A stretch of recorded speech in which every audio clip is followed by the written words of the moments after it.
Assalamualaikum warahmatullahi wabarakatuh ya. Waalaikumsalam warahmatullahi wabarakatuh. Monggo. Bismillah, alhamdulillah, wal khairu wa syarru bima syiatillah. La hawla wa la quwata illa billah. Subhanaka la ilma lana illa ma 'allamtana innaka antal alimul hakim. Rabbi shrah li sadri wa yassir li amri wa hlul 'uqdatam min lisani yafqahu qawli. Birahmatika ya arhamar rahimin. Amma ba'du. Ila hadratin Nabil Mustafa Sidina Muhammadin sallallahu alaihi wasallam wa ala alihi wa azwajihi wa dhurriyyatihi ajma'in wa ila hadrati jami'il masyayikhina wa muallimina wa ustadzina khususan muallifi hadzal kitab syaikhulillah lana wa lahumul fatihah. A'udzu billahi minasyaitonir rajim. Bismillahirrahmanirrahim. Alhamdulillahi rabbil alamin. Arrahmanir rahim maliki yaumiddin. Iyyaka na'budu wa iyyaka nasta'in. Ihdinas siratal mustaqim, siratal ladzina an'amta 'alaihim ghairil maghdubi 'alaihim waladdallin. Rabbi ghufirli wa liwalidayya wa li jami'il mu'minina amin. Bismillahirrahmanirrahim. At-tarhibu min istishabil kalbi. At-tarhibu tawi ancaman min istishabil kalbi saking amrih dadekno kanca anjing. Wal jarosilan lonceng fis safari ing dalam lelungan wa ghairih lan liyane lelungan. Ini tema ini menerangkan tentang ancaman atau tidak diperbolehkannya bepergian membawa anjing sebagai teman atau membawa lonceng. Baik, kita perhatikan hadisnya. Hadisnya yang pertama dalam bab ini, wa an Abi Hurairah, lan kacerita sing sahabat Abi Hurairah radhiyallahu anhu, kala ngendikan Abi Hurairah, wala dawuh sinten Rasulullah sallallahu alaihi wasallam wa ala alihi wa ashabihi, dawuhipun la tashabu, ora bakal ngancani sopal malaikatu malaikat rufqatan ing rombongan lelungan fiha iku tetep ing dalem rufqah kalbun apa segawon. Segawon itu anjing, au jarasun utawa lonceng. Rawahu Muslim wa Abu Dawud wa Turmudzi. Diterangkan dari Abu Hurairah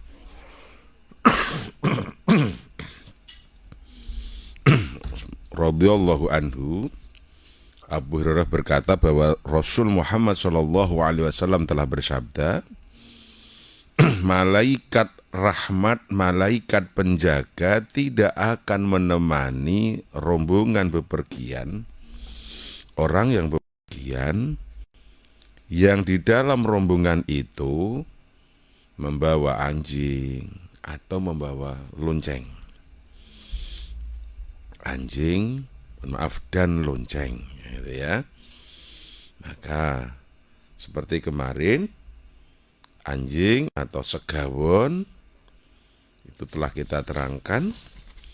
Dalam Islam ada beberapa pandangan untuk satu kebutuhan diperbolehkan. Cuma resikonya berkurangnya nilai pahala dan malaikat tidak akan masuk atau menemani kita gitu. Tapi dalam satu kepentingan, contohnya untuk penjagaan yang rumahnya dekat hutan, untuk berburu, dan tentunya untuk anjing-anjing yang terlatih saja. Nah, itu diperbolehkan. Cuma risikonya yaitu tidak ditemani malaikat, sudah ditemani anjing gitu. Maka Rasul melarang malaikat tidak akan menemani suatu rombongan bepergian atau seseorang yang di dalamnya ada anjingnya. Wis ana anjinge kok malaikate brai. Atau dan membawa lonceng. Nah, lonceng ini tentunya sebagai apa begitu ya. Hadisnya sahih Muslim, kemudian Abu Dawud, kemudian Tirmidzi. Hadis selanjutnya wa fi riwayatan di Abi Dawud, lan iku tetep ing dalam riwayat Abi Dawud. Wala tashabul malaikatu rufqatan fiha jildun namir. Wala tashabulan ora bakal ngancani sopal malaikatu malaikat rufqatan ing rombongan lelungan kang fiha iku tetep ing dalam rombongan utawa rufqah jildu namirin utawi kulite macan. Nah, namir itu macan tutul. Wa dzakara halan wis nutur ha ing napa niku rufqah ai fil labasi tegese ing dalem pakaian. Dalam riwayat Abi Dawud, jadi malaikat rahmat, malaikat penjaga itu tidak akan menemani kelompok atau rombongan bepergian atau seseorang yang di dalam kelompok itu, di dalam rombongan itu ada kulit macan tutul. Kulit macan tutul. Namir itu namirun itu macan tutul. Kalau namirah itu daster maknanya. Jadi pakai namirah itu daster. Tapi namirun itu macan tutul. Kalau macan itu banyak sekali ya dalam bahasa Arabnya, jenis macannya apa. Nah, maksudnya yang disebut ini adalah kulit macan tutul yang untuk berpakaian. Orang dulu kan pakaiannya sangar-sangar, kulit kambing ya, rata-rata kulit kambing. Ya ada pengen sangar, kulit macan tutul. Ini malaikat rahmat, malaikat hafadzah tidak akan menjaganya. Itu kerugian. Nah, maka dalam dunia persuuan itu kulit macan tidak digunakan untuk diasma begitu ya. Yang diasma itu kulit gidang begitu. Juga bukan kulit kambing, yang kulit gidang. Jadi kulit macan tidak digunakan sebagai media karena justru tidak ada khodamnya istilahnya. Tidak bisa ditempati khodam karena bertentangan dengan syar'inya. Itu biasanya kulit gidang yang dirajah itu ya. Yang ahli aufak, yang ahli wifik.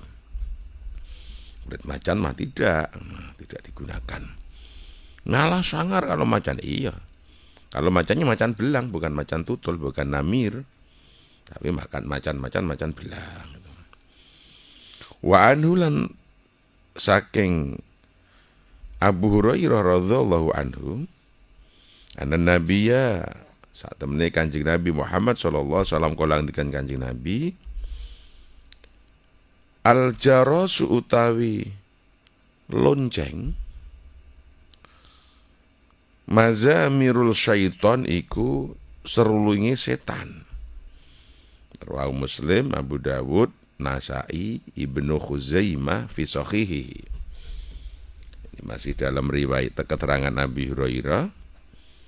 Rasul Muhammad sallallahu alaihi wasallam sungguh telah bersabda, lonceng itu mazamirus syaiton, serulingi setan.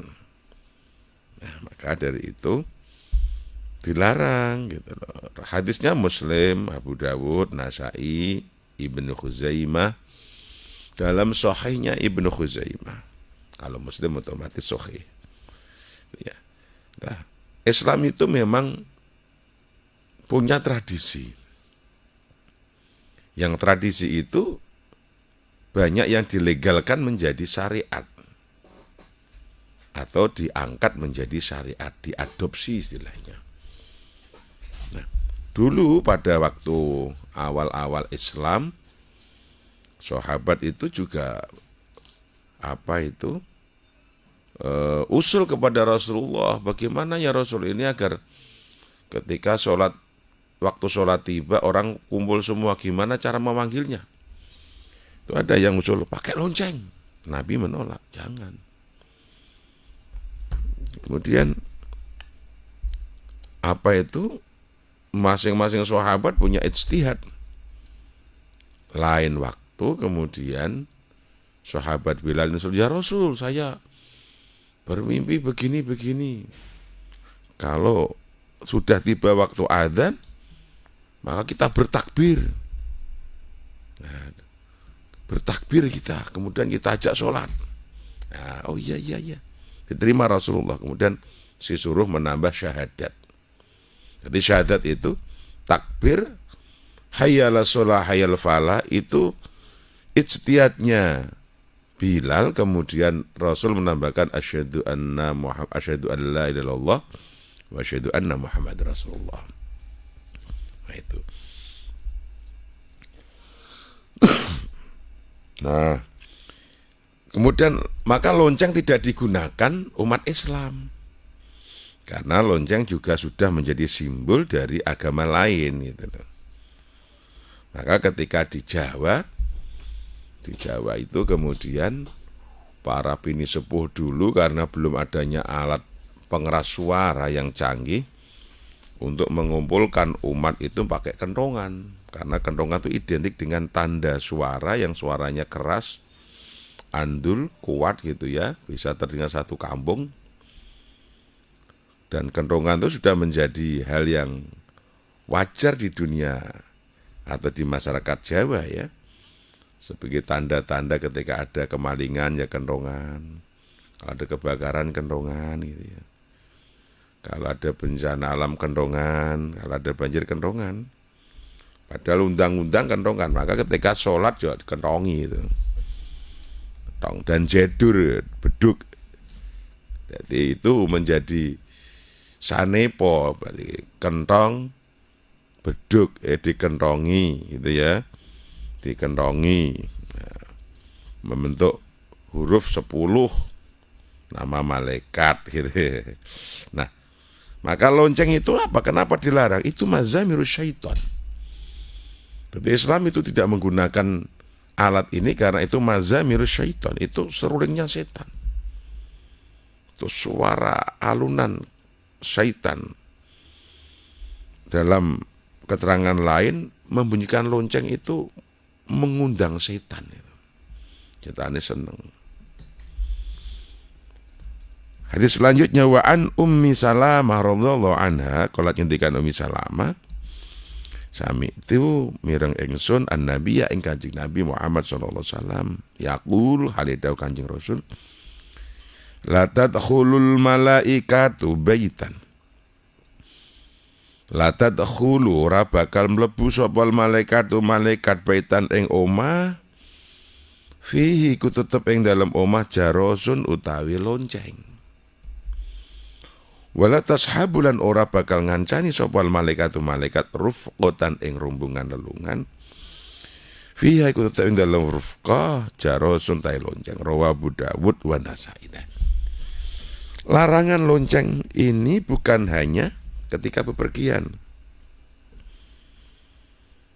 Ya, lonceng itu kalau pedati dulu itu kan ada kelintingnya, kelinting gitu, kelinting. Kerompyang gitu. Kalau lonceng identik yang satu ijen gitu. Nanti ada yang kelinting kecil-kecil. Itu dalam bahasa Arabnya itu dalam bahasa Arabnya itu disebut dengan jalajil. Itu yang kelinting kecil-kecil, krimping itu. Kalau yang sendirian besar itu namanya lonceng. Dalam pedati atau hewan zaman dulu kan dikalungi lonceng gitu kan. Ya, tapi fungsinya kan nanti beda lah. Ada fungsi Kalau lonceng kelinting istilah, kelinting sapi itu kan nggo tengoro. Oh, berarti kalau dulu itu banyak pencurian gitu ya. Jadi kelintingnya itu sebagai isyarah bahwasanya jah muni berarti ijon sapine, khawatir kalau diculik orang gitu loh. Jadi ada tujuan tersendiri. Nah, tapi secara umum lonceng itu mazamirus syaiton. Dan maka dilarang, Rasul melarang rumah yang di dalamnya ada lonceng itu malaikat tidak masuk. Karena ada beberapa rumah yang tidak dihinggapi malaikat, dimasukin malaikat. Yang di dalamnya ada akul waliden, di dalamnya ada kalbun anjing, ada tasawurun, ada tamathulun, ini ada jarosun, lonceng. Oh, nah itu nggak perlu depan rumah. Ada yang model ya bel masuk rumah itu dengan kelinting itu kelonceng kan, kelinting. Nah, itu mazamirus syaiton. Malaikat tidak akan masuk ke rumah semacam itu. Maka ini rumahnya saudara muslim ya, perhatikan, nah coba dicek depan rumah. Siapa tahu di pintunya ada loncengnya gitu. Karena ada beberapa rumah saya pernah melihat itu. Nah, orang-orang yang pernah wisata ke Bali biasanya, atau ke suatu daerah yang memang hal itu dianggap wajar, itu dibawa ke rumah. Nah, itu kerugian. La yadkhulul malaikah baitan fi jaros. Dan malaikat tidak akan menemani rombongan bepergian yang di dalamnya membawa lonceng. Wa an Ummi Habibah radhiyallahu anha qala ani Nabi sallallahu alaihi wasallam qala ngendikan Nabi la tashabul malaikah rufqatan fiha jarazun, masih sama, tidak akan menemani, malaikat tidak akan menemani suatu rombongan yang di dalamnya ada loncengnya. Artinya Abu Dawud, Nasai, Ibnu Majah dalam sahihnya. Kemudian dalam sahihnya Ibnu Hibban lafadznya begini, innal 'iral lati fiha jarasun la tashabuhal malaikah. Bahkan onta yang dikalungi lonceng itu malaikat ndak akan mengawal itu. Sapi, kerbau yang dikalungin lonceng, malaikat tidak akan menemani, tidak akan mengawal. Nah ini, jadi bukan hanya apa itu sebagai simbol atau yang dibawa atau sebagai hiasan di rumah, ini untuk lonceng ada larangannya. Jangan. Sebaiknya tidak digunakan, kalau ada dilepas. Kenapa? Mazamirus syaiton. Itu serulingnya setan. Itu suara-suara yang sebagai misi syaitan. Mengundang syaitan bisa arti. Itu mengundang syaitan justru itu. Nah itu. Sementara Islam itu harus bermusuhan dengan syaitan, tidak boleh bersekutu dengan syaitan. Jadi orang-orang mukmin itu diperintah Allah untuk takut kepada syaitan, berlindung dari godaan setan. Fasta'idz billah. Harus takut, berlindung dari gangguan setan yang terkutuk. Nah gitu. Fattakhidhu aduan, jadikan musuh. Karena inna syaitana aduwwum mubin, karena setan itu musuh yang nyata. Kok diundang bersekutu? Nah ini bahaya. Bahaya secara iman ya, secara iman. Kalau secara estetika mungkin bagus sih. Tapi secara keimanan, karena ini serulingnya setan, itu mengundang setan. Nah itu. Seperti halnya trompet tertentu itu kan. Nah itu kalau dibunyikan gitu ya, itu kan bukan hanya setan, tapi jin-jin pada seneng itu. Karena suara-suara itu setan paling senang, seperti suara tabu-tabuan musik. Kenapa dilarang dalam Islam? Ya, terlepas ikhtilaf ya. Karena di antara apa risiko tertinggi, karena alatul mala itu sautu yuhibbus syaitan, suara-suara yang menyenangkan setan, al-aswat, suara yang menyenangkan setan. tabuhan apa saja, musik apa saja, hatta rebana, hatta rebana. Karena alat musik ya sama.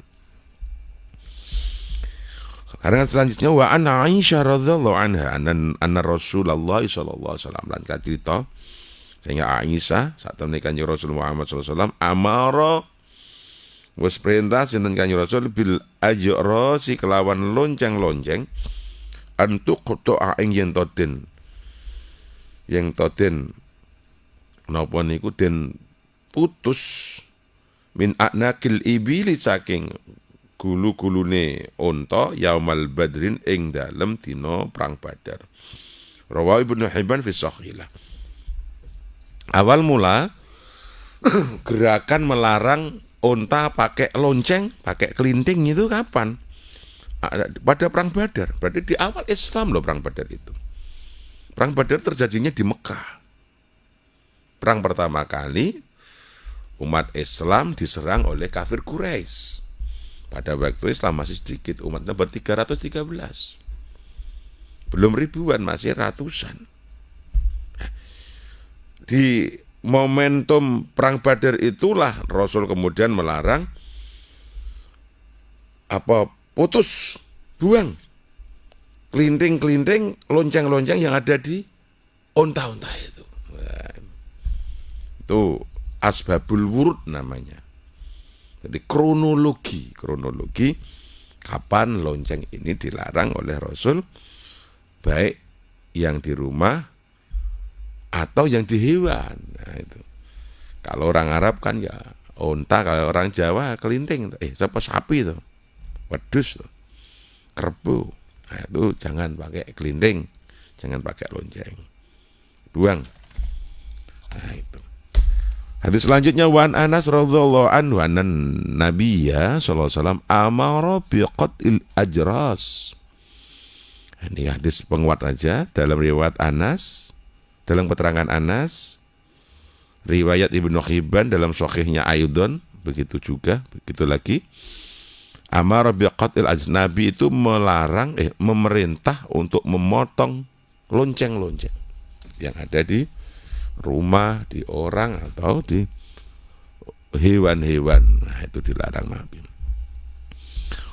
Wa an Amir bin Abdullah bin Zubair ana maulatan lahum dhahabat bi ibnati Zubair ila Umar bin Khattab radhiyallahu anhu. Diterangkan dari Amir bin Abdullah bin Zubair, sesungguhnya budak perempuannya ini diajak pergi oleh anak wanitanya Zubair sowan kepada Umar bin Khattab. Wa fi rijlaiha lan iku tetep ing dalam suku lorone maula ya atau budake anak wadone Zubair ajra sunutai pirang-pirang kelinting lonceng ya. Faqata'aha Umaru, maka Umar memotong ing lonceng gitu. Faqala lan ngendikan Umar sami tu wis midhanget ingsun Rasulullah sallallahu alaihi wasallam yaqul inna ma'akuli jaras syaitonan. Nah, itu. Sak temene serta saben-saben lonceng itu setan. Jadi kisah ini yang cerita ini Amir bin Abdullah bin Zubair. Jadi anak wadon ini ku duwe pembantu, duwe maulah. Kemudian dijak sowan tenggene Umar.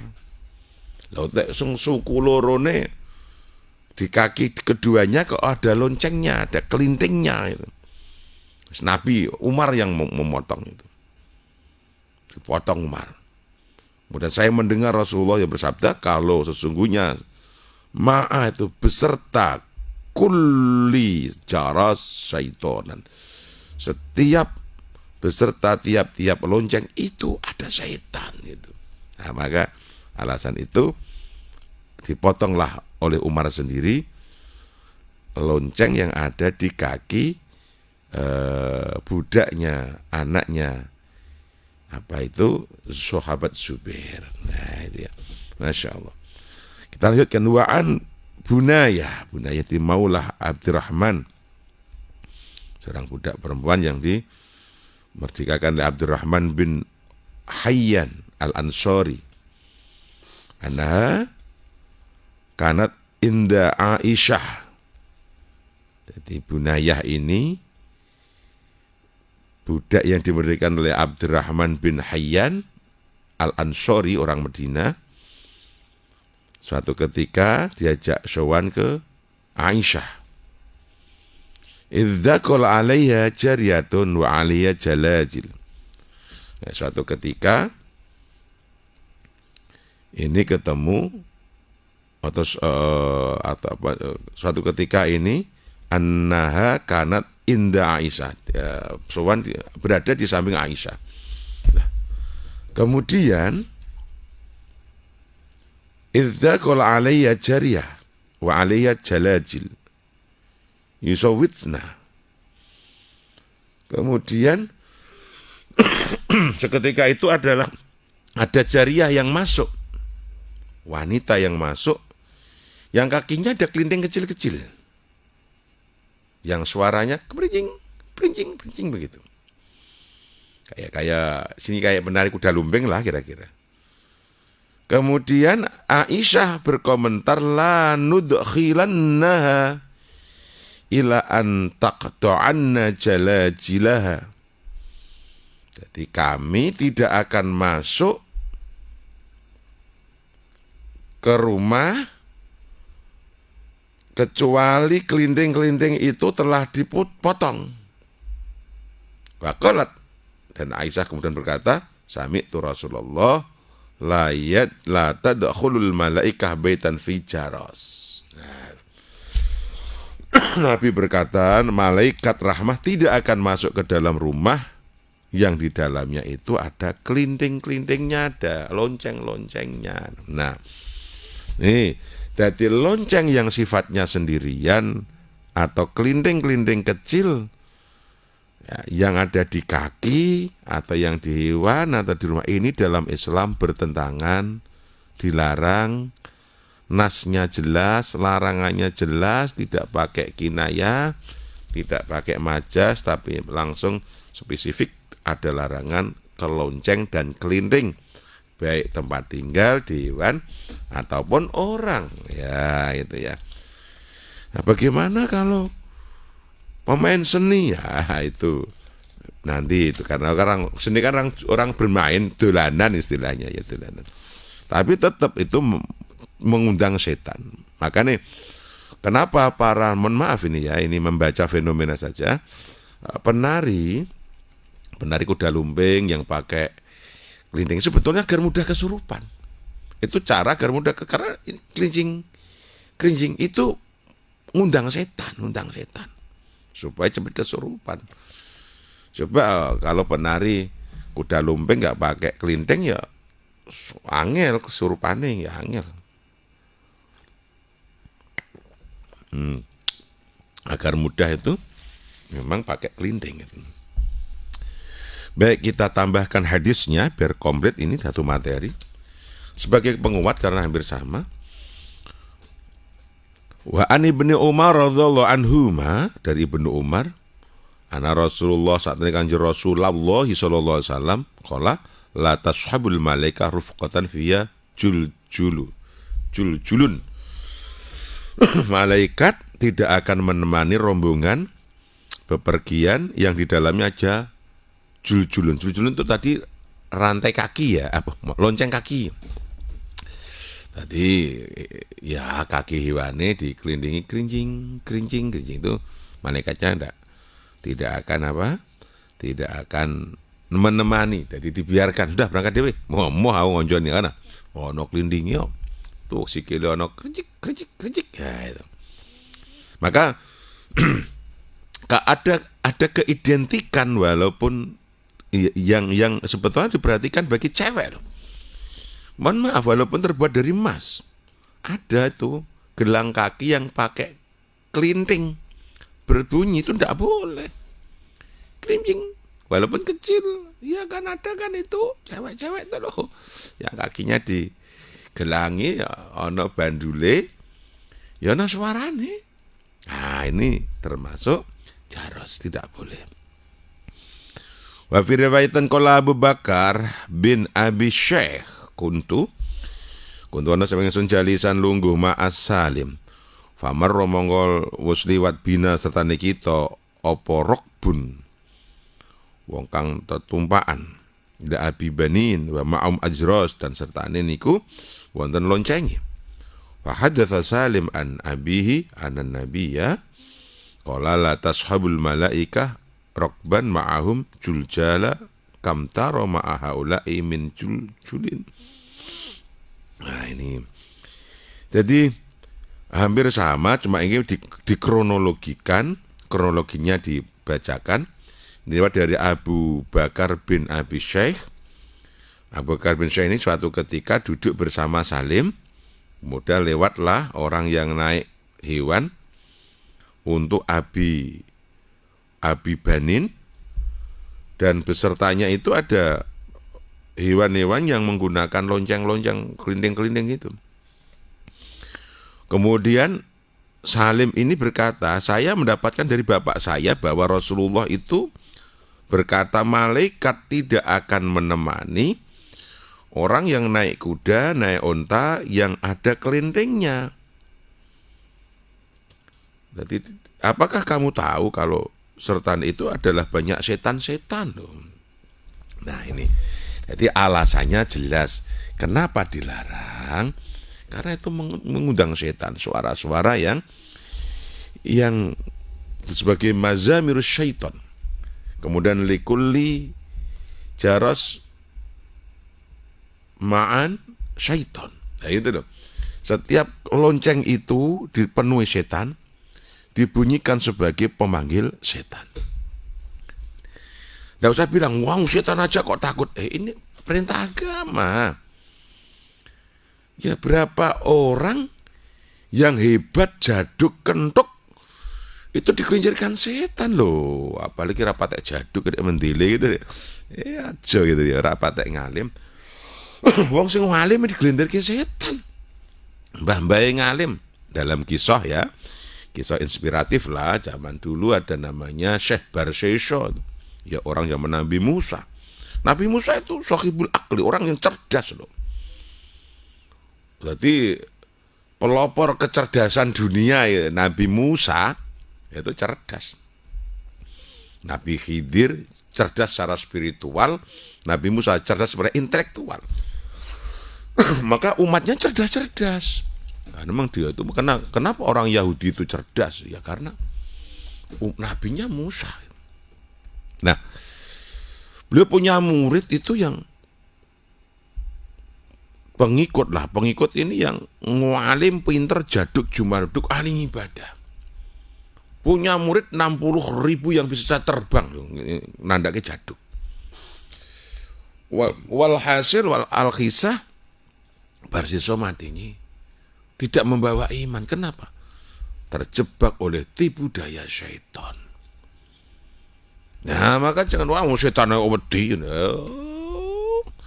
Quran berapa kali memerintahkan fattahidu gitu, fattahidu syaitan aduan, jadikan setan itu musuh. Sebab setan itu musuh yang nyata. Dinyatakan perang dengan setan. Maka jangan memanggil setan. Jangan mendatangkan setan. Jangan memancing setan untuk datang. Maka kenapa main jelungkungan dilarang? Karena mendatangkan setan, jangan sembrono.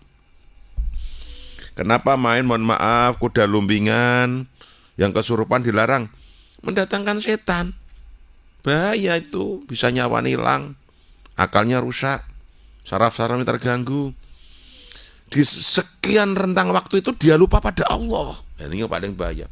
Wala taghful an dzikrillah. Sementara orang mukmin itu hatinya jangan sampai lupa dengan Allah. Tapi dia mendesain sendiri, merekayasa dirinya sendiri untuk lupa sekian waktu kepada Allah. Akhirnya mati. Orang mati kafir. Nah, maka suara-suara yang mendatangkan setan itu dilarang. Ya.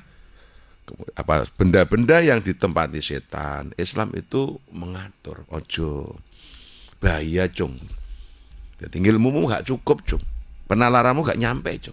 Ojo Kanjeng Rasul nih sing larang ya. Gitu. Karena Syekh Barseso sing jaduk ngalim aling ibadah pun tewas, tergelincir, akhirnya matinya nggak bawa iman, naudzubillah min, atas tipu daya dahsyatnya setan. Gitu ya. Semoga bermanfaat. Allahumma amin. Baik, Anda bisa bergabung, telepon boleh di 0295385877 pagi ini. Halo, Assalamualaikum Pak Syaf Empati. Waalaikumsalam Mas Ari.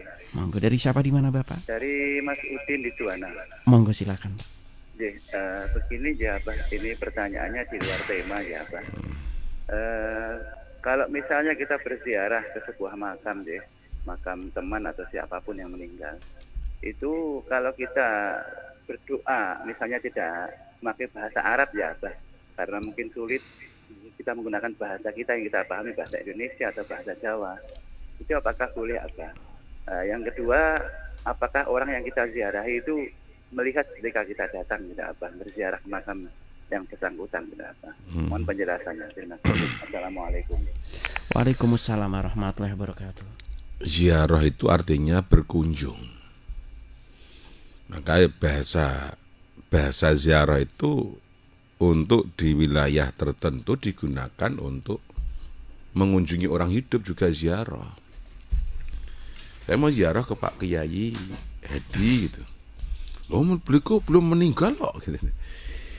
Ya, kalau masyarakat Pati berkunjung itu mengistilahkan dengan silaturahim.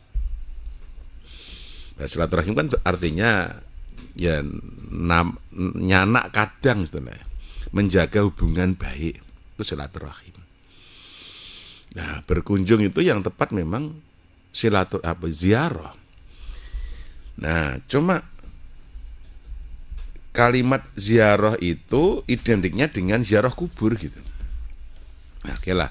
Berarti ziarah artinya berkunjung. Berarti kalau ziarah kubur berarti mengunjungi kubur gitu. Nah, dalam hukum syariat mengunjungi kubur itu atau berziarah kubur itu sangat dianjurkan. Hukumnya sunnah. Hadisnya banyak sekali. Kuntu nahaitukum an ziyaratil kubur fazuruha. Hadisnya Muslim.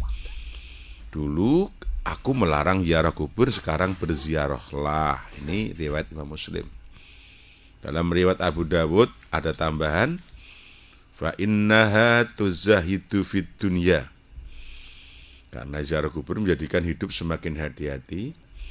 Kemudian riwayat lain ada tambahan wa tudzakkira lil maut, dan menjadikan ingat terhadap kematian. Berarti kalau dirangkai, ziarah kubur itu dianjurkan sangat.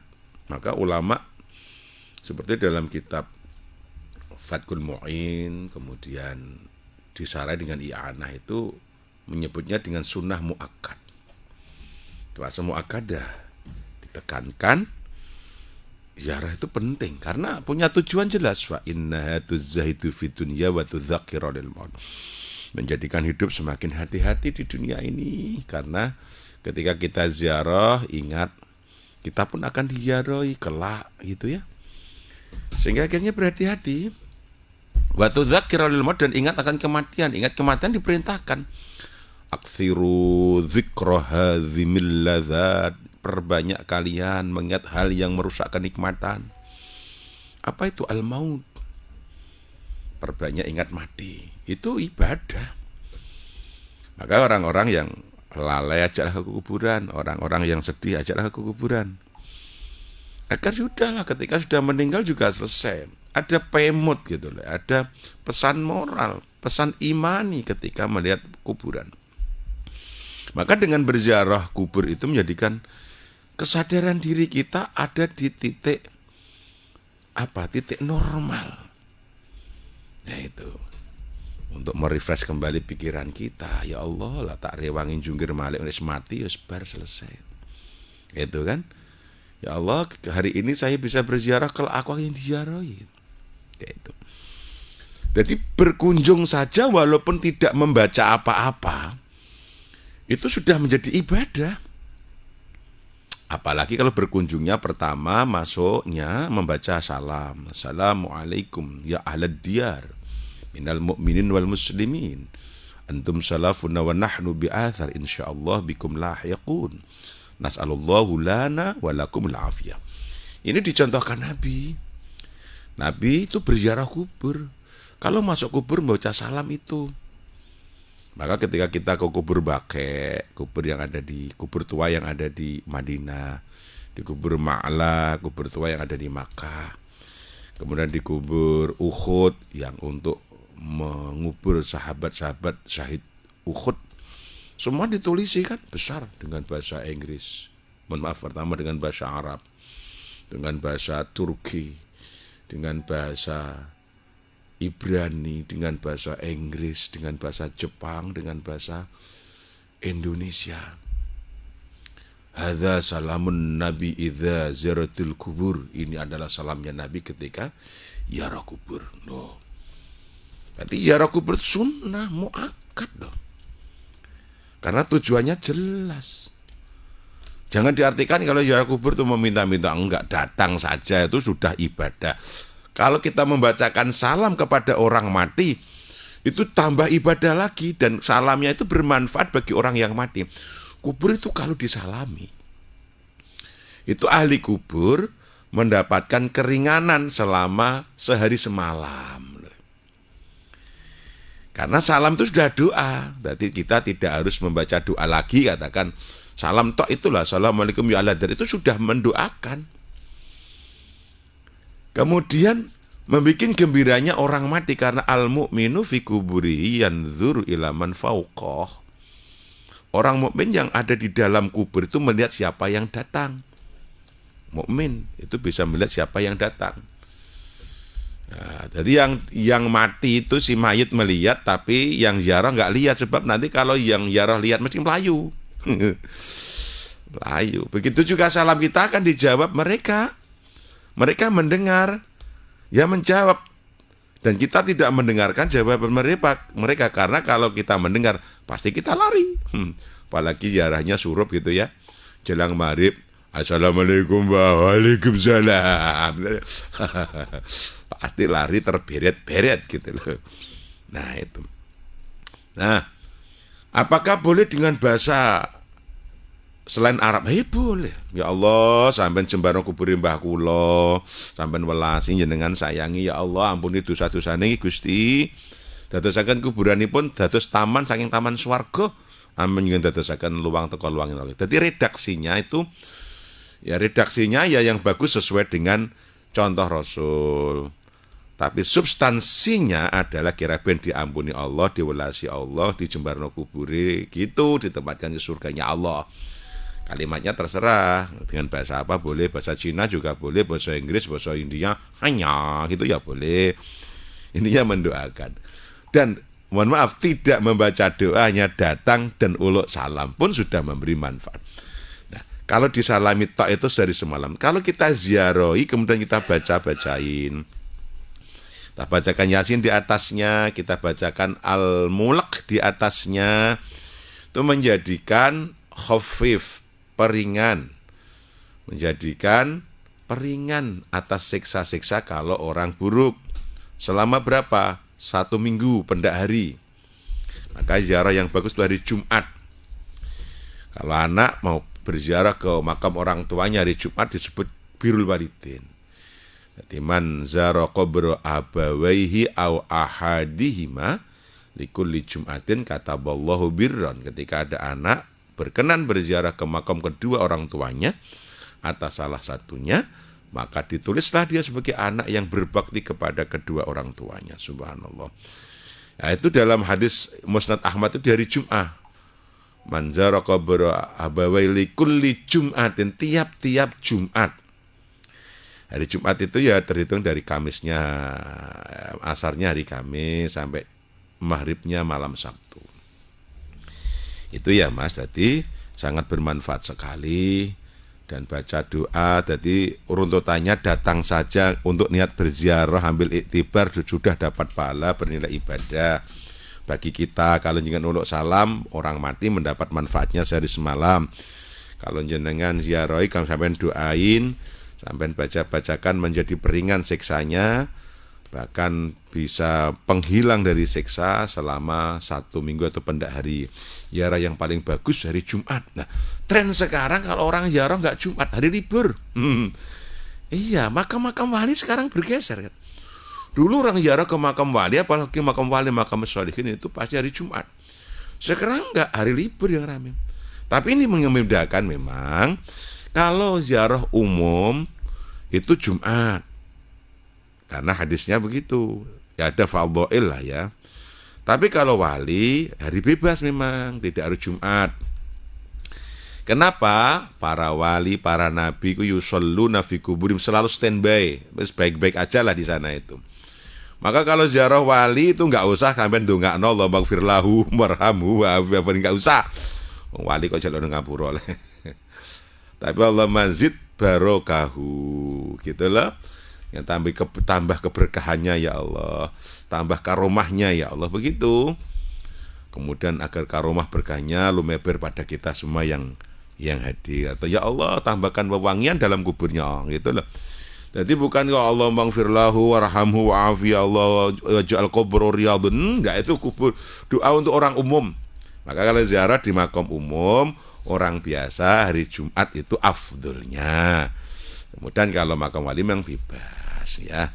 Maka orang sekarang cerdas, bukan hari Jumat, hari libur itu pergi ziarah. Baik. Untuk Anda mitra pos yang ingin bergabung kembali, tadi yang menarik juga sempat ditanyakan apakah yang diziarahi tahu kita datang ini ya yang ziarah. Ya tahu ya. Dan melihat. Melihat dari orang mati itu melihat siapa yang datang. Nah, maka orang mati itu paling senang kalau diziarahi orang yang dicintai, anaknya, keluarganya senang. Jadi dalam hadis itu paling nyamannya orang mukmin dalam kuburnya ketika diziarahi orang yang mereka cintai, yang mereka senangi. Nah, itu. Baik.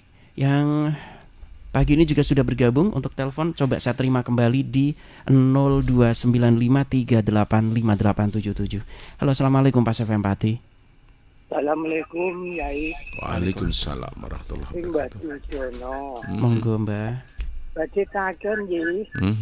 Kula niki gadah lare ninggal metengan 7 wulan.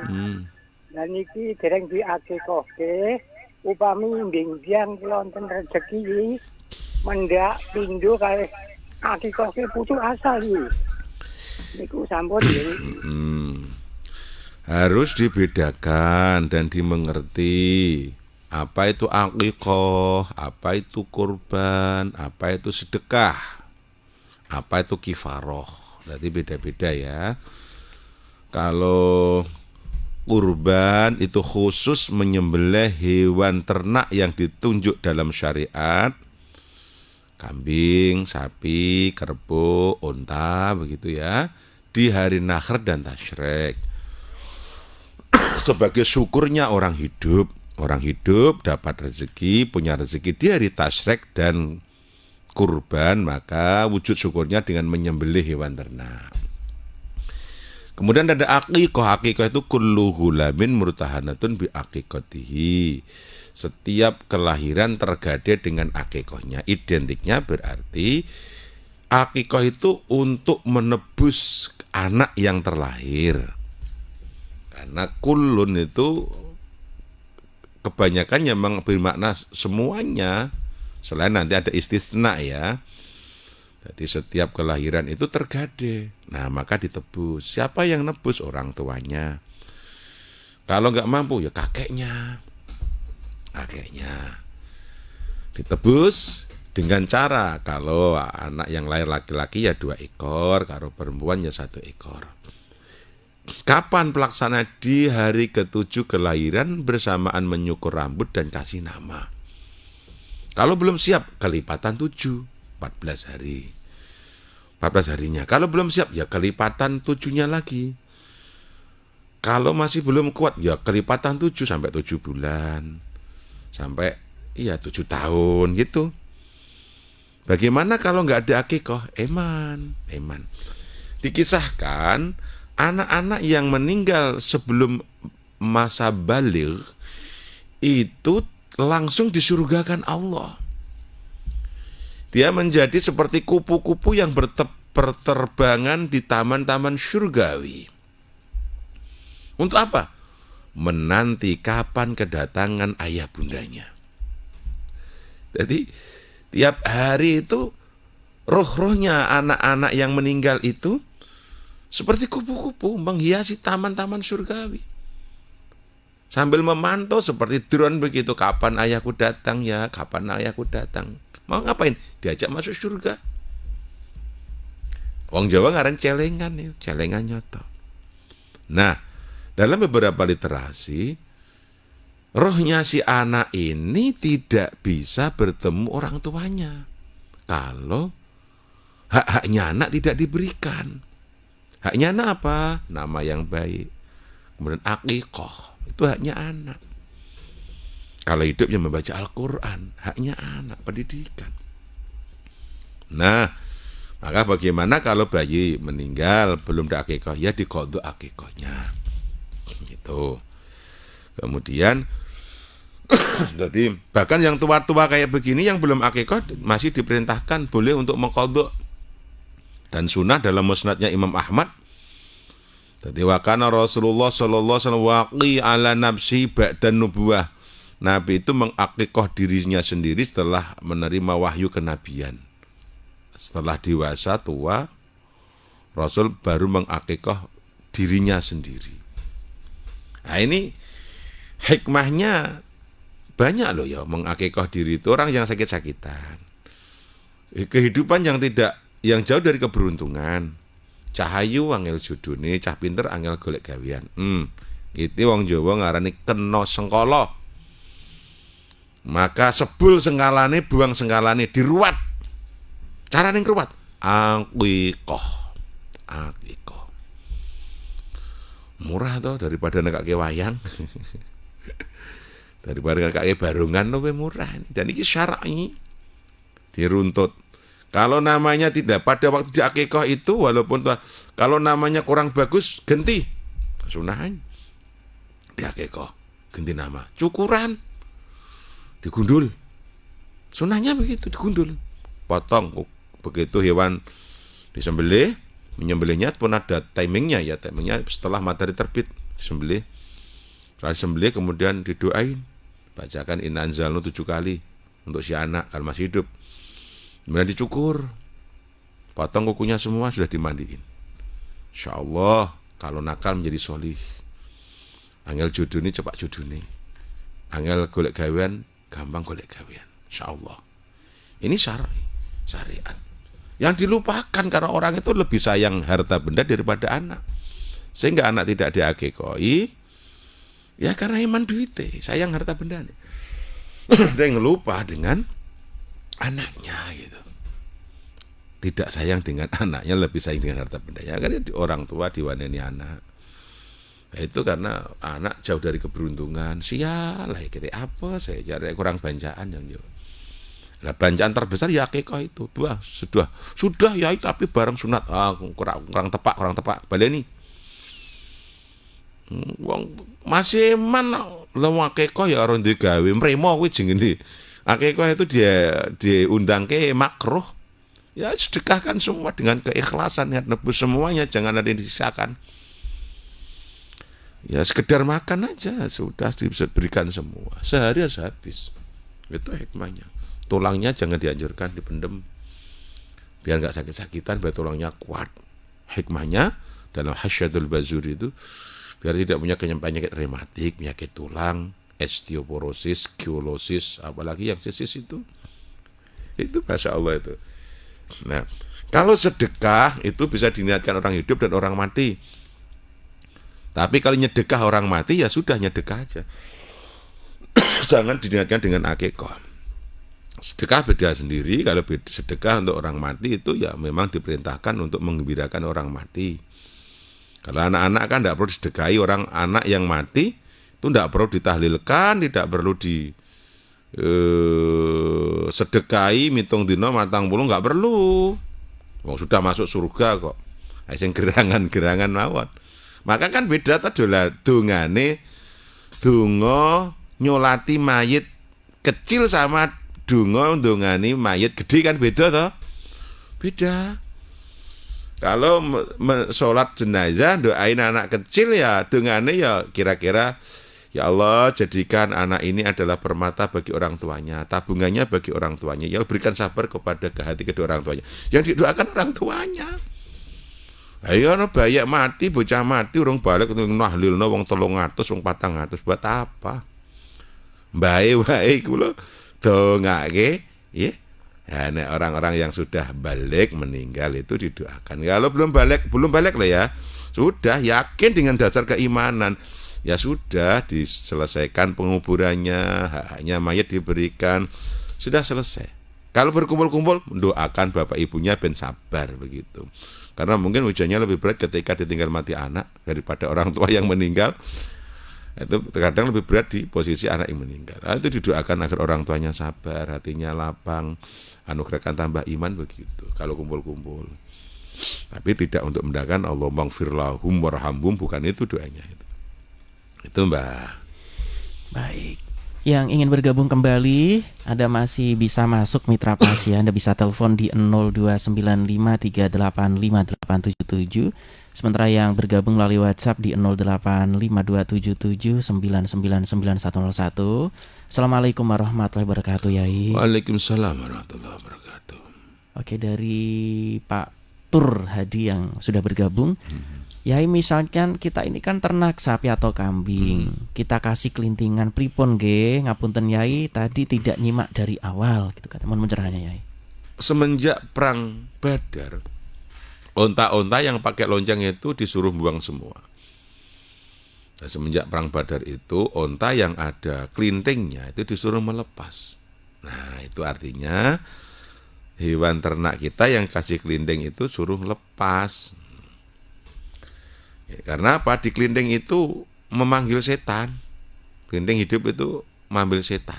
Setan kelompok. Di dalam lonceng itu ditempatin setan. Nah, gitu. Ini dasare alasannya begitu. Kenapa dilarang? Dan kronologinya itu pelarangan itu mulai perang Badar. Berarti di awal Islam. Di awal Islam sudah dilarang oleh Nabi Muhammad SAW. Bukan ketika dia di Islam sudah semua, di awal-awal malah larangannya itu kan menandakan satu hal yang sangat penting sekali gitu. Hal yang penting sekali sehingga Nabi itu melarangnya. Hadisnya Aisyah riwayat Ibnu Hibban sahih hadisnya. Anna Rasulullah amara bil ajrasi an tuqta'a min a'naqil ibili yaumal badar. Jadi Nabi itu memerintahkan untuk memotong lonceng-lonceng, kelinting-kelinting sing ana ning gone gulune unta berawal semenjak adanya dari perang Badar. Kenapa menyebut perang Badar? Jadi peristiwa besar itu dalam sejarah Islam itu diingat dengan kejadian itu. Perang Badar, perang Hunain, perang Khaybar gitu ya, perang Uhud. Jadi lokasi sebagai pengeling, pememut. Bahkan hijrahnya Nabi wakilah juga penanggalan hijriah terhitung dari semenjak peristiwa besar itu hijrahnya Nabi. Nah gitu. Nah, bisa jadi pelarangan itu ya agar suaranya enggak berisik. Biar tidak memicu musuh tepat dalam pengamatan. Bisa jadi begitu, tapi dalam hadis lain nggak begitu kan? Itu memanggil setan itu, mazamirus syaitan. Itu menjadikan setan ngumpul di situ. Jadi bukan masalah suara kan berarti, tapi itu suara mistis, ada suara mistisnya gitu. Lonceng itu mengandung suara mistis istilah anak muda. Sehingga setan-setan bergerak untuk kumpul, datang, memanggil. Setan seneng rungok gitu, nyaman begitu. Nah, itu maka alasan itu kenapa Islam melarangnya. Nah, itu. Nanti bagaimana kalau menggunakan lonceng kelinting itu sebagai isyarah tanda kalau apa itu hewannya masih, sapi ini masih lah niku lah kandangnya ada yang mengenai kluning kan pada sapi kuwi jatah sudah enggak ada berarti kan enggak ada itu. Ya, terlepas dari itu, kalau kita merujuk pada ilmu usul kan, hukum itu al-hukmu bi'ilatihi, hukum tergantung pada alasannya. Cuma hukum bakunya sudah ada, itu yang tidak ada referensi hukumnya, itu dicarikan hukumnya. Itu loh. Jadi kaidah itu berlaku ketika tidak ada nas, tapi kalau ada nas berarti menang nasnya. Begitu. Nah, karena nasnya kan Nabi melarang, Nabi menginformasikan. Nah, larangannya itu sifatnya informatif. Contohnya la tashabul malaika rufqa fiha kalbun au jaros. Jadi malaikat itu loh ya, tidak akan menemani dalam suatu rombongan bepergian yang membawa anjing dan lonceng. Berarti sifatnya informatif. Maka dalam ilmu usul itu sifatnya kalau informatif itu bisa jadi tidak haram. Tapi larangannya adalah ketanzih gitu. Mendekati haram. Karena pasti ada risiko gitu. Risikonya tidak sampai fatal. Jadi larangannya tanzih, kalau fatal merusak iman haram. Nah gitu. Itu kemudian apa ya? La tashabul malaika rufqa fiha jildun namar. Sifatnya informatif. La tadkhulul baita malaikatu baitan fil jaros. Sifatnya informatif. Nah, maka larangannya larangan tanzih, artinya ya, makruh tanzih itu mendekati haram. Ya, 90% haram lah gitu. Tapi karena hikmahnya dari informasi itu betul-betul ada manfaat yang luar biasa. Karena setan itu juga jangan dikumpulkan. Nah, maka menjadi polemik di tengah ulama juga, bagaimana hukum jadilan gitu, atau sing itu loh jaranan, udah lumping kan, serupan, jaya lungkungan. Ya dengan ya ada yang haram, tidak berarti yang ya jangan. Nah, karena melarang sifatnya informatif, mengundang setan. Tapi setan juga tidak boleh jadikan teman. Nah, kalau ditanya-tanya kan jadi teman berarti itu yang menjadi haram. Kalau di kesurupan ditanya-tanya itu yang haram karena menjadi teman berarti. Tapi kalau sifatnya hiburan ya makruh tanzih begitu. Baik, yang sudah bergabung kembali pagi ini. Assalamualaikum warahmatullahi wabarakatuh ya. Waalaikumsalam warahmatullahi wabarakatuh. Kalau ziarah ke makam, apa boleh baca yasinnya dijadikan satu di satu makam, langsung maksudnya duduknya hanya di satu makam, kemudian dikirimkan lebih dari satu orang langsung dijamak seperti itu, ila hadrotinya untuk 2 orang atau lebih atau seperti itu. Apakah satu makam satu doa atau baca yasin atau tahlilnya atau bagaimana? Karena satu-satu kan lama dan bagaimana gitu. Ini tekniknya gimana? Neneknya 4 ya. Nenek kakeknya 4, buyutnya 8, suruh Pak Nedinya 3 gitu. Ini suruh nengok semua. Jadi betulnya begini, orang ziarah itu tidak harus kemudian datang ke masing-masing nisan, ndak. Ya, kuburan itu kan nilainya sama. Ujung sini sampai ujung sana itu sama. Ketika kita sudah ada di pinggiran kemudian uluk salam, itu sudah mendengar semua, sudah melihat semua. Maka tidak harus kemudian datang ke satu-satu, doprok satu-satu gitu. Nah, kalau orang awam biasanya seneng menunggu. Nah, orang yang berilmu ya sudah satu kuburan satu salam. Wassalamualaikum, kalimat kum itu kan untuk jamak toh, orang laki banyak, laki perempuan banyak. Itu khitabnya ya orang banyak, kalian semua. Salam sejahtera wae kalian semua penduduk kubur. Nggih, alhamdulillah kan mesti ngoten niku. Kemudian dan seterusnya. Jadi itu tidak harus kemudian doprok satu-satu. Jadi di satu pekuburan membaca, kan harus diniatkan kalau membaca apa itu, membaca Al-Quran atau membaca zikir itu harus diniatkan untuk orang mati. Nah, cuma memang begini, kalau satu tempat atau ke satu-satu itu khusus yang untuk surat Al-Mulk. Tapi saya masih dalam area pekuburan sama sebetulnya, tidak harus satu-satu lah ya. Kita mohon maaf itu. Ada satu kisah begini. Jadi satu perjalanan Nabi itu bersama para sahabat itu kemalaman, kemudian bikin tenda, bikin kemah. Maka bikin kemah-kemahan itu tradisi sahabat loh ya. Ono pramuka itu tradisi sebetulnya mengadopsi tradisi sahabat dulu, kalau bepergian itu ya bikin kemah, nanti masak. Nah, sahabat itu kalau sudah ada di kemah, dalam wimah perkemahan tenda itu membaca Quran gitu loh. Kalau kita membaca HP gitu ya sak kemenge gitu loh. Nah, selesailah sahabat itu membaca Al-Quran, ternyata kemah itu banyak pekuburan. Kemudian sahabat lapor, "Ya Rasul, ada apa?" Ternyata kemah ini banyak pekuburan ternyata. Wah, kami sudah membaca surat Al-Mulk, ini bagaimana Jeng Rasul? Nabi malah, wahia suratun najiyah. Itu surat penyelamat itu. Nah, ya toh? Nabi nggak marah ke orang membaca dalam pekuburan. Dan itu juga tidak harus satu lokasi itu ya. Pokoknya tekan jine kuburan itu berarti satu lokasi itu ya sudah, sampai satu tempat untuk semuanya. Di pinggir tok ya wis bisa, ora kudu nilai sitok-sitok, ora kudu ndoprok sitok-sitok. Sudah namanya ziarah, mendoakan. Ya satu-satu ku mreksa nek ana rayape pok ra, nisane rusak apa mboten, jeblong napa mboten lah begitu.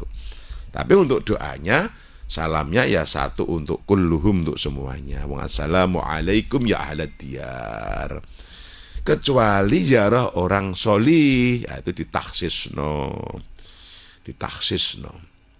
dikhususno. Maka salamnya assalamualaikum ya wali Allah. Salam sejahtera duh panjenengan waline Gusti Allah.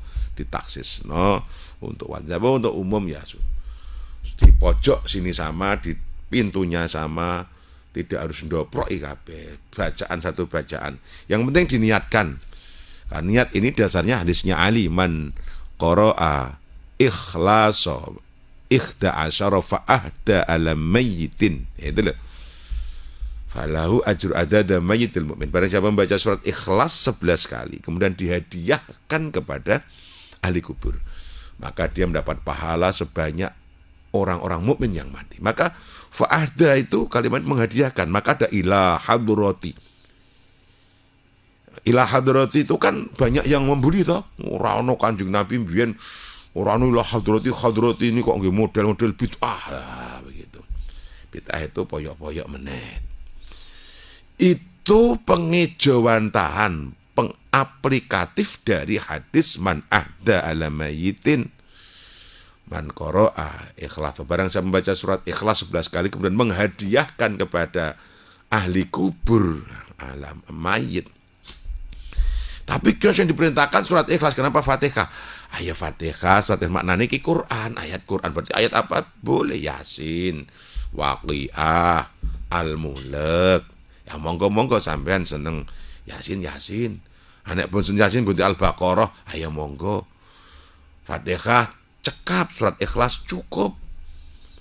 Nah, bosan surat Ikhlas mbok ganti Ali Imran, nah monggo malah bagus, semakin banyak semakin bagus begitu loh. Tapi itu dasarnya begitu. Maka ana ila hadratin Nabil Mustafa wa ila hadrat jami ahli kuburina muslimin wal muslimat mukminun. Nah, begitu itu menghadiahkan bacaan. Karena orang mati sudah nggak bisa baca, maka kita hadiahi, kita kirimi. Dasarnya hadis itu, maka pakai redaksi ila hadrati. Artinya kuhaturkan kepadanya. Nah itu loh. Nah, jadi kadang ada yang anti ila hadrati. Semonggo anti serawat. Yang penting jemoco jendongakno. Untuk ada yang jangan ziarah kubur, jangan mendoakan orang mati, nggak sampai. Hepret. Wong nyata ning ngimbing berita mari kita mengeningkan cipta, loh, gitu kan, kepada para pahlawan, kepada para pejuang-pejuang di masjid ini. Mengeningkan cipta. Itu ya sama artinya mengeningkan doa gitu kan. Semoga Bapak almarhum itu juga sudah menjadikan doa. Jadi sampai dong, jangan bilang nggak percaya. Almarhum Bapak Suwito, almarhum itu orang yang diampuni, semoga artinya semoga disayang Allah almarhum. Almarhum itu artinya semoga disayang Allah, bapak siapa loh. Kan donga to kuwi. Al-maghfurlah, semoga diampuni Allah gitu. Itu ya doa walaupun kalimat, maka dalam Islam itu menyebutnya almarhum, kalau perempuan almarhumah, kalau bencong aluminium. Itu ya. Jadi kalau laki-laki almarhum, almarhum. Jangan pakai H tapi pakai H, almarhum. Kalau perempuan almarhumah. Kalau bencong aluminium. Itu. Jadi artinya aja sudah semoga disayang Allah. Berarti kan doa. Baik. Kemudian yang juga cukup menarik itu al-maghfur lahu atau al-maghfurullah ya itu. Al-maghfurullah kan semoga diampuni Allah. Jadi ada pengistilahan atau pengistilahan yang lumrah ya. Kalau al-maghfurullah gitu, al-maghfurullah semua menjadi bahasa al-maghfurlah itu ya. Itu biasanya digunakan untuk orang-orang sholih, para kiai. Itu menggunakan al-maghfurlah.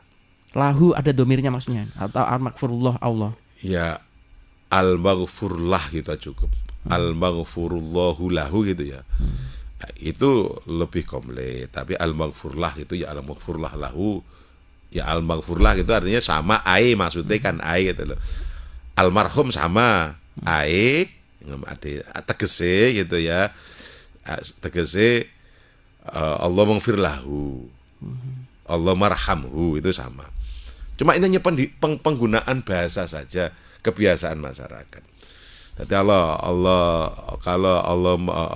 yarham almarhum artinya al itu kan menunjukkan kekhususan kepada mayit. Ai hadzal mayyit rahima Allahu rahimahu. Allahumma Allah marhamhu. Ai Allah marhamhu almarhum.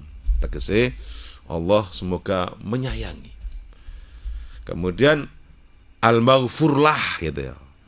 Ya sama ai Allahumma firlahu. Yang pakai domir gitu ya. Ya ai tegese itu istilahnya apa? Carane ngono Pernah apa ya? Iya, pelebelan, pelakopan, pewadanan, ya kuniyah. Tapi sifatnya doa gitu. Nanti menjadi doa gitu. Seperti rahimakumullah, rahimahumullah. Kalau banyak rahimakumullah, kalau orang sih rahimahumullah, kalau rahimahallah gitu.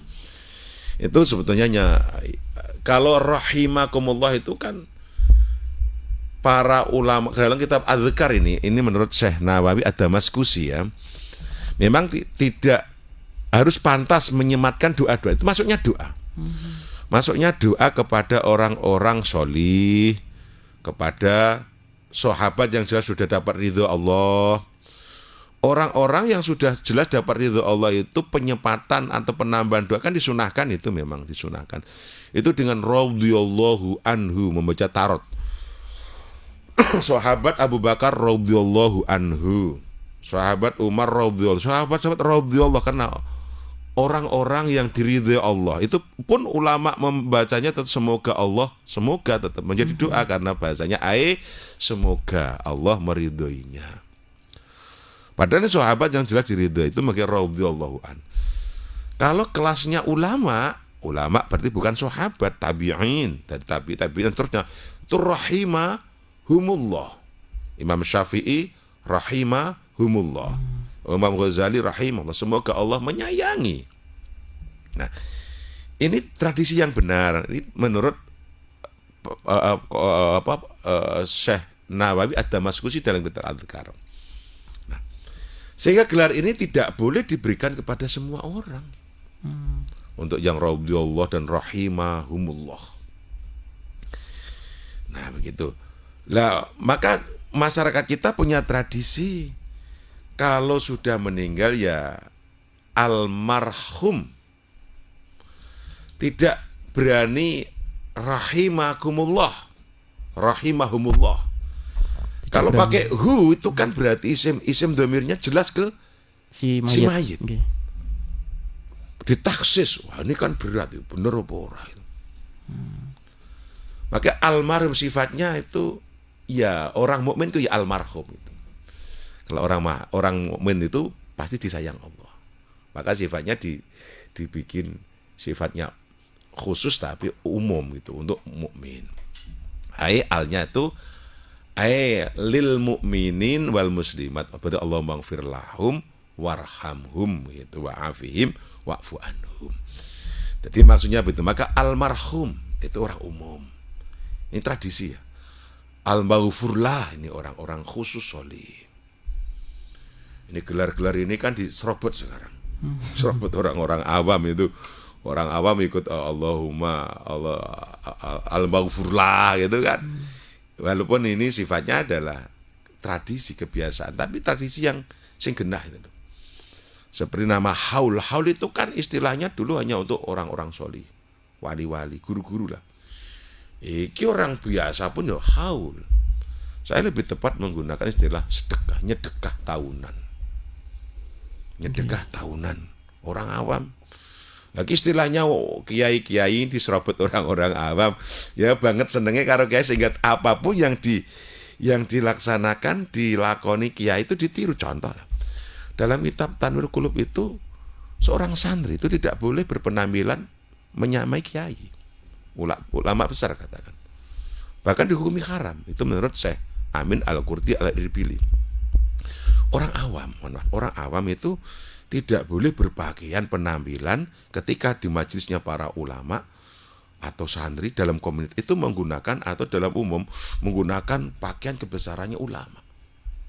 Contoh orang awam memakai gamis, memakai imamah. Itu haram. Kenapa? Menjadikan salah cipto, salah prasangka. Ulama gede, padahal ya lolok begitu. Jadi ada istilah-istilah yang sebetulnya itu hanya digunakan untuk orang-orang tertentu begitu. Tapi orang awam ini ikut-ikutan. Pakaiannya orang-orang tertentu niru-niru. Anak ngetoprak itu beda lagi wong jadi sandiwara. Gitu. Jadi ada etika semua. Etika maksudnya etika. Nah, begitu. Baik. Berikutnya ada yang sudah ngantri juga. Assalamualaikum warahmatullahi wabarakatuh, Yai. Waalaikumsalam warahmatullahi wabarakatuh. Oke. Kalau keguguran itu anaknya wajib diakikoi apa tidak bagi orang tuanya? Tadi sudah dijawab ya, Yai? Belum. Ya, tergantung kalau kan begini, dalam fikih itu bayi keluaran salah keguguran 6 bulan itu disuruh ngupokoro kaya wong gede. Kalau kurang 6 bulan berarti kaya bocah cilik. Kaya bayi. Artinya hanya dicuci, dibungkus, ditanam, tidak disolatkan. Tapi kalau sudah 6 bulan kan dia harus dimandikan, dikafankan, kemudian disolatkan, dikubur. Berarti kalau syariatnya sudah dipenuhi berarti akikahnya sudah kalau sudah 6 bulan. Berarti walaupun kalau belum jadi qadha gitu. Karena sudah menjadi manusia dan harus kasih nama. Namanya siapa? Kasih nama Aisyah atau Fatimah kalau perempuan. Nama yang cantik-cantik. Abdullah, Abdul Hasan dan sebagainya begitu ya. Kasih nama kalau sudah 6 bulan. Kalau belum 6 bulan tidak usah dikasih nama. Kalau 6 bulan kasih nama. Kemudian nanti kalau belum dakwa diqadha akikahnya. Ngupokorone wis kaya wong tua, ya dimandikan, dikafankan, disolatkan, kemudian dikubur dan diakikahkan kalau punya kemampuan gitu. Baik. Ini yang juga cukup menarik dari Pak Dirja. Assalamualaikum warahmatullahi wabarakatuh, Yai. Waalaikumsalam warahmatullahi wabarakatuh. Oke, tadi di lonceng yang di rumah tidak boleh karena terkadang juga ada yang banyak yang jual itu yang ada tamu di ding kayak gitu. Nah, bagaimana kalau belnya bel elektronik ini ya? Terkadang juga turunan suara itu kan hampir sama. Mohon pencerahannya ya, monggo. Ya, di sinilah memang perlu harus difahamkan ya. Jadi ketidakbolehan itu bukan hanya di suara tapi karena bentuk ya. Oh, di fisiknya ya. Di fisiknya, karena fisik itu yang ditempatin setan. Sekarang kalau HP mah bisa nyuara apa saja, maka kan tidak berarti kemudian HP itu adalah fisiknya terancam atau terlarang itu.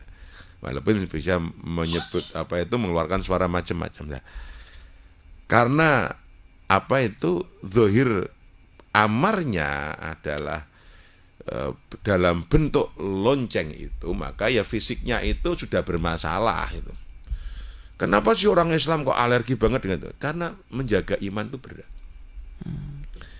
Orang awam itu, ya Allah, pagi beriman, sore bisa kafir. Dan sebaliknya.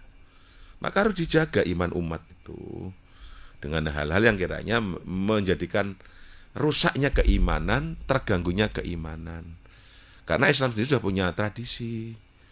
Kalau masuk rumah kan Assalamualaikum, nah gitu kan, tidak harus kelondeng-kelondeng toh, atau dengan totok-totok gitu kan. Jadi sudah ada. Kalau bagaimana kalau elektrik ya tidak apa-apa, kalau elektrik kan sifatnya elektrik, sesuatu yang jamet itu tidak bisa menjadikan dosanya seseorang, namun kalau punya nilai kebaikan, punya menghantarkan pahala. Contohnya elektronik yang Assalamualaikum, nah, itu kan karena menimbulkan kebaikan, bisa mendatangkan pahala.